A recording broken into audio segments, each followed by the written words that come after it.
In today's video, fitness hacks para sa mga 30 and above, like me. Tandaan na natin.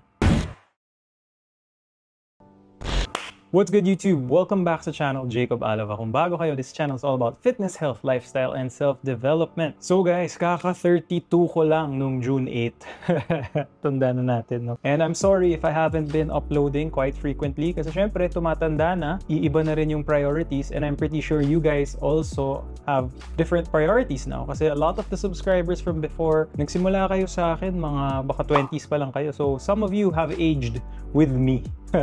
Kaya if you're still watching this video, kung nakasubaybay pa rin kayo sa mga uploads natin, maraming salamat, really means a lot. Pero for today's topic, ito yung mga fitness hacks na some of these hindi ko pa really na-share, pero it's more personal yung mga ginagawa ko. Kasi guys, aminin ko sa inyo, I haven't really been the most consistent lately with my fitness goals. Di ako nakaka-gym on a regular basis. My nutrition hasn't been on point, pero I still somehow managed to stay fit. So, share ko sa inyo what I've been doing, and sana makatulong, especially sa mga ka-age ko na, mga 30 plus na tayo. Kasi this is really real-life application na mas relatable. In a way, mas masusustain nyo. So the first hack that I have for you guys when it comes to nutrition, alam nyo naman lagi kong pinopromote calories, macronutrients, tracking. Pero hindi naman kasi talaga realistic. Ako personally, hindi ko siya magawa right now. Nahirapan ako. So what I do is partial tracking.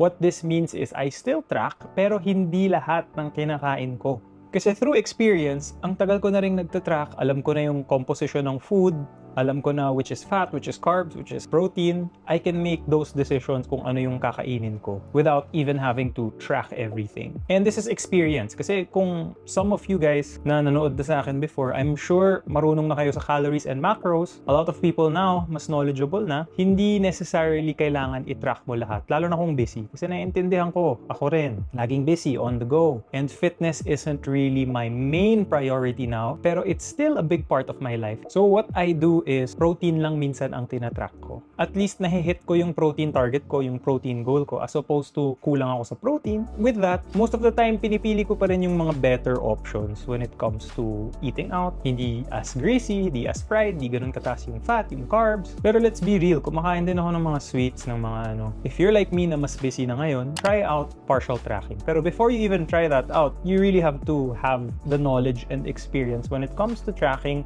knowing calories, and knowing macros. Second hack that I do, lalo na kung on the go ako, umorder na lang ako ng mga roast chicken, tapos chicken breast na lang kinakain ko. Kakain pa rin man ako ng mga rice, pero priority ko pa rin talaga yung protein. If you make an effort to hit your protein, mas madali nyo ma-maintain physique nyo. With the topic of protein powder, ang point lang talaga kasi ng protein powder is really for convenience. Kasi kunwari on the go ka nga, wala ka ng protein source, magbaong ka. Lagi akong may baong protein powder. Tagal na akong Athlean user. Pero the point is, magdala kayo ng protein powder. Tsaka, if alam nyo nang hindi kayo makakain ng protein masyado during the day, it's good to consider whey protein.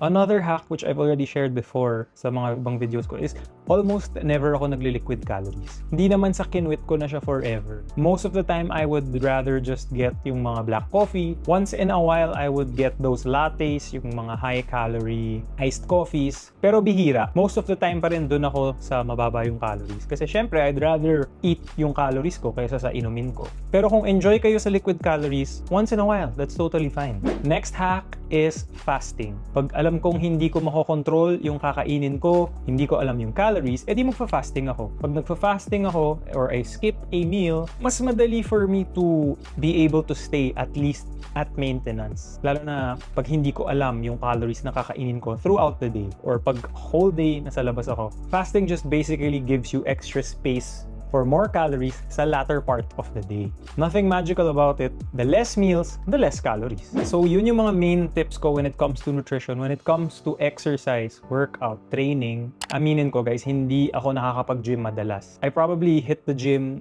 2 to 4 times a week and very inconsistent. Kasi lumipat ako ng home gym and with my current schedule, hindi ko na kayang 5 times a week. So I opt for mga 2 to 4 times a week.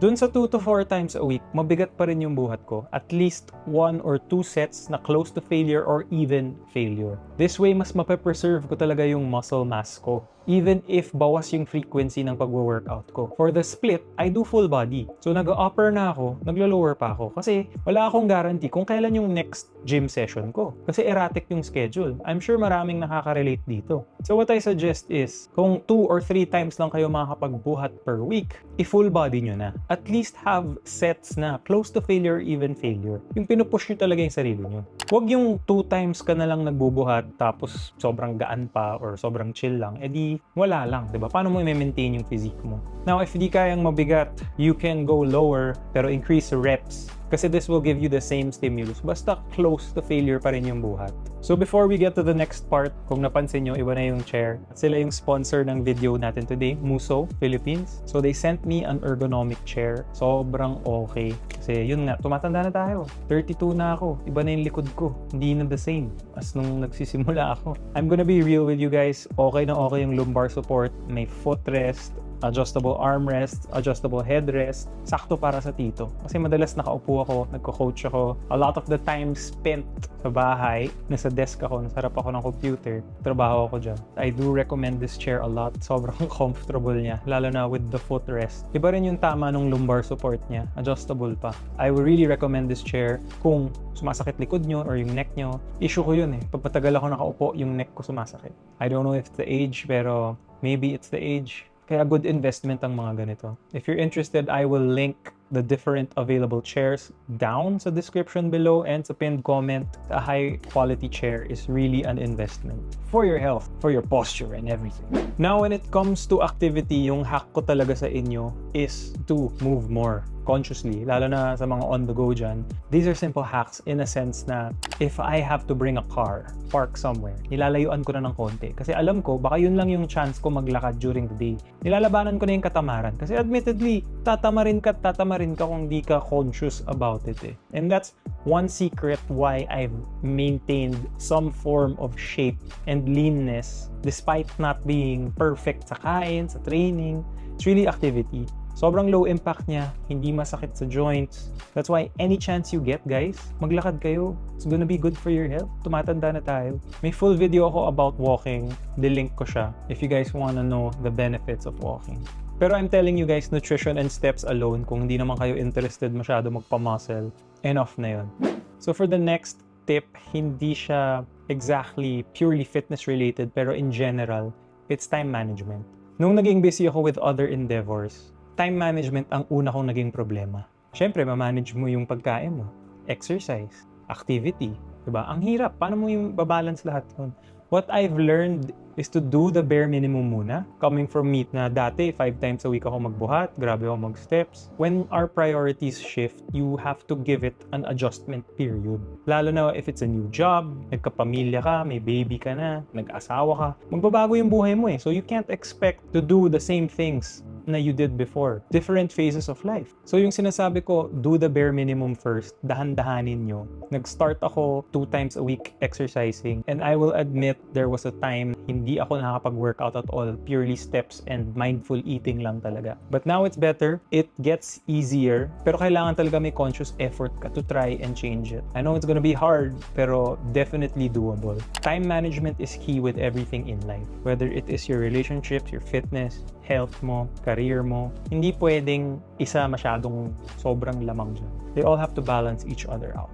The last two na nakakatulong talaga sa akin is yung sleep. Sleep, kailangan mong pilitin. Kasi sometimes, pag busy yung araw mo, hindi ka nagkakaroon ng oras para sa sarili mo. So ako minsan, pag nakahiga na ako sa bed, gusto ko pang labanan, gusto ko pa manood ng videos, gusto ko pa i-delay. Kasi syempre, yun na lang oras ko sa sarili ko para mag-enjoy and mag-relax eh. So binabawasan ko yung oras ng tulog ko, which is wrong. And I've learned that the hard way kasi the next day, pag puyat ako, hindi rin siya sulit sa health ko eh. Sama ng gising ko, affected yung buong araw ko, puyat, naantok ako paghapon, pag may trabaho na. Kung para kayong ako na dinedelay ko yung tulog kasi gusto ko pa mag-enjoy, bigyan nyo ng hard stop.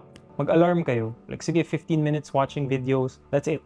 Tapos, huwag yung mag-doom scroll ka or manood ka ng endless videos, diba? And last is alcohol. I know some people like to drink. Ako personally, hindi ko masyadong sinishare yung side kong yun dito sa YouTube, pero I do enjoy social drinking. When I was much younger, sobrang mas malakas talaga ako uminom. Ngayon, bawas na kasi nga tumatanda na ako. I don't recover the same way I used to. Dati yung kayang maglasing-lasing, kaya mo pang lumaban the next day. Pero ngayon hindi na ganun eh. Iba na talaga pag tumatanda. But that's just the reality of getting older. Tsaka yung kunyari nasa event ako na kailangan ko uminom, pag sumobra man ako kahit konti, ramdam na ramdam ko na yan the next day. Ang hirap kumilos the next day, affected yung kain ko, yung training ko, yung tulog ko. Binawas-bawasan ko talaga. If ever I drink, I do drink mga light beer, ganyan. Less on the hard stuff na nakakalasing talaga. Habang tumatanda, hindi na masaya yung mga hangover na yan. Just a quick video for this one, guys. Shinare ko sa inyo yung mga ginagawa ko personally. And yes, I really haven't been the best fitness person the past few months. Sobrang nabibusy lang. I feel like maraming makaka-relate sa inyo kasi like what I said kanina, iba sa inyo nakasubscribe sa akin, sobrang tagal na rin. So tumatanda na tayo. Yung age demographic napapansin ko, umaakyat na rin dun sa data. Moving forward, content-wise, I think more holistic na yung approach na hindi purely bodybuilding or fitness masyado. Fitness is still gonna be a big part of the channel, but more on kuya vibes na marami-rami na rin naman ako pinagdaanan, and I've gone through a lot of highs and lows the past few years. So, moving forward, yun yung gusto kong direction ng channel. Less hyper editing, less flashy stuff on screen, pero more talagang heartfelt kuya vibes na lang. I missed you guys, and if you stayed till the end, maraming salamat, and I'll see you guys in the next one.